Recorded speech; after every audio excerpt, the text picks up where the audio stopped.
നമസ്കാരം, എല്ലാവർക്കും പ്രവാസി മലയാളിയിലേക്ക് സ്വാഗതം.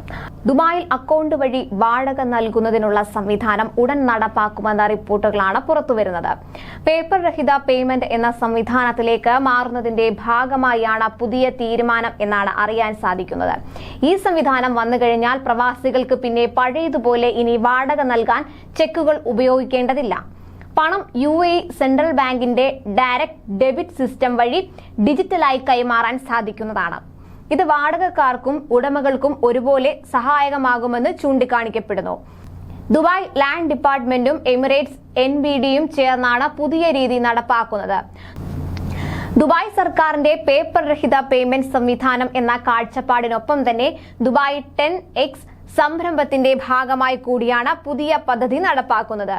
ദുബായിൽ ആസ്തികൾ വാങ്ങാൻ ആഗ്രഹിക്കുന്ന വിദേശ നിക്ഷേപകർക്ക് എമിറേറ്റ്സ് NBDയിൽ നോൺ റെസിഡൻസ് സേവിംഗ് അക്കൗണ്ട് തുടങ്ങാനും ഇതുവഴി വസ്തുക്കൾ വാങ്ങാനും വാടക ഈടാക്കാനും സൗകര്യമൊരുക്കുന്നുണ്ട്.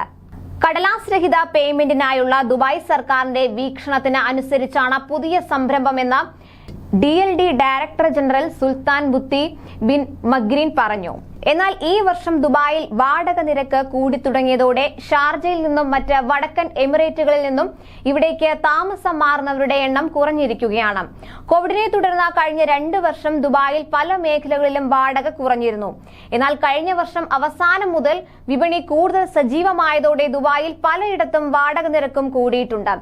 ഈ വർഷം ഇതേ നിലയിൽ വാടക കൂടുമെന്ന മേഖലയിലുള്ളവരും ചൂണ്ടിക്കാട്ടുന്നു.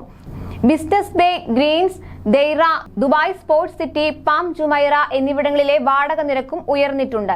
2012 ഉയർന്ന നിലയിലേക്ക് വാടക കൂടിക്കൊണ്ടിരിക്കുകയാണെന്നാണ് വിലയിരുത്തൽ. 2019 കോവിഡ് വന്നതോടെ വാടക പല മേഖലകളിലും വല്ലാതെ താഴ്ന്നിരുന്നു. എന്നാൽ ഇപ്പോൾ വീണ്ടും വിപണി സജീവമായി തുടങ്ങുകയും റിയൽ എസ്റ്റേറ്റ് മേഖലയിൽ ഉൾപ്പെടെ ഉണർവ് കാണുകയും ചെയ്തതോടെ മിക്ക മേഖലയിലും വാടക ഉയർന്നു തുടങ്ങിയിരിക്കുകയാണ്. രാവിലെ ഷാർജയിൽ നിന്നും മറ്റും മണിക്കൂറുകൾ ഗതാഗതക്കുരുക്കിൽ കിടന്നു വരുന്നത് ഒഴിവാക്കാനാണ് മിക്കവരും ദുബായിലേക്ക് താമസം മാറുന്നത്. എന്തായാലും ദുബായിലേക്ക് താമസം മാറുന്ന പ്രവാസികൾക്ക് വലിയൊരു തിരിച്ചടിയാണ് ഈ വാടക ഉയരുന്നത്. കൂടുതൽ പ്രവാസി വാർത്തകൾക്കായി ഈ ചാനൽ സബ്സ്ക്രൈബ് ചെയ്യുക.